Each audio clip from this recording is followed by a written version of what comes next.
select all your clips and hit Control T, it'll add whatever's set as the standard transition in between all of the clips it can. And that was the basis of that first clip you just saw. You'll end up with something like this. I like to use the smooth cut. You could also use just about any transition in your media pool. Right click, set as a standard transition. You can also go in and click on the transition itself, change the amount of frames you want, and hit set as default duration. And then any transition you add after that will be that many frames. Personally, I like the smooth cut. You can do stuff like what we just saw, and it's great for talking head videos and hiding mistakes. Especially with the new speed warp that Resolve just added, you definitely want to know how to use the smooth cut. It will next level your video editing.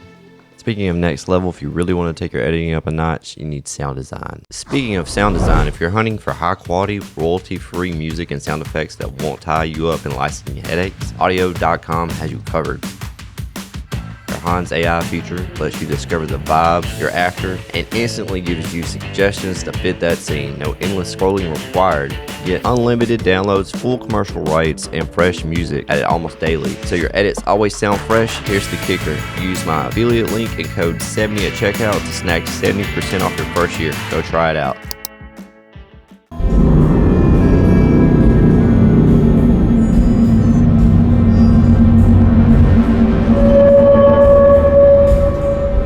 With the S polygon, the B spline, and the poly mask, you can right click in the screen, go down to polyline, go down to create, and have it create you shapes. I'll make an ellipse here. Make sure the diamond for right click shape animation is checked. Go to our next polygon. Same thing, right click, go down to create, and let's make a rectangle. Now we'll go up into the keyframes editor. We'll double click to open. We'll select one of these points here, right click, copy, then we'll click on the other polyline, right click, paste.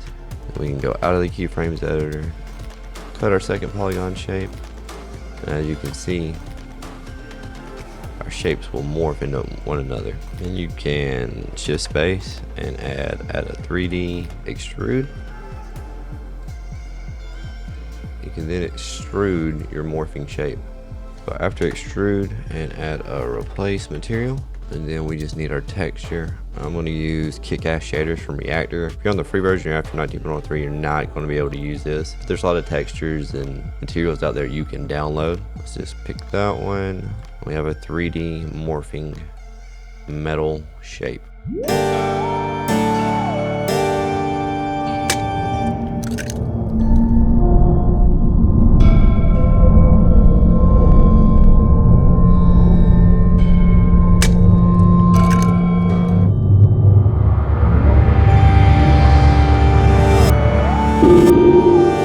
Did you know DaVinci Resolve has a roto assist? Great for masking out static images. And you can make it even better. Add an edge detect. Let's grab our poly mask. We'll go ahead and swap it on invert. Come up here to the little wand and on roto assist. There's also this distance 8 which kind of automatically rotoscopes out an image, but I'll be honest, I don't understand the controls. And I've only did it twice, and if there's not a clear line around the image, it will not close correctly, and which makes it kind of useless. But if you play around with this and you figure it out, let me know down in the comments. I would love to get that to work. But we're gonna come up with one and turn on roto assist, and then we're just gonna make a rough mask around it. Go ahead and close it up, switch over to the mouse icon with the little plus sign, and then we can come in here and start trying to attach it.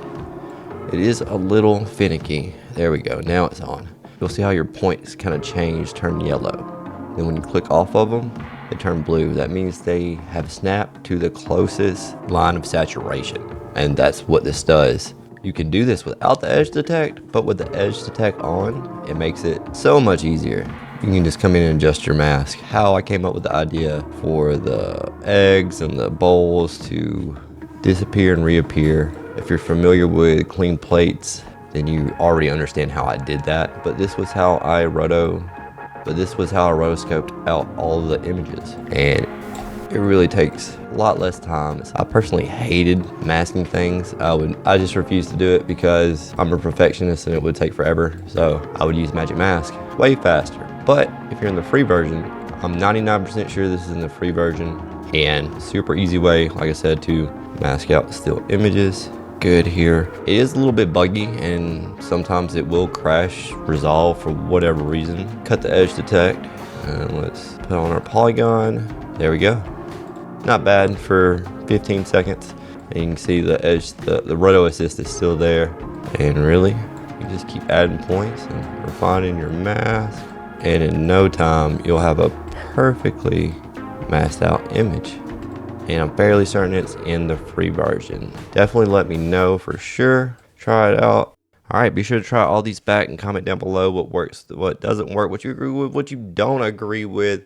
Thanks for watching. Like, comment, and subscribe. And check out audio. Save 70% off your first year with code 70 in my affiliate link. We'll see you in the next video.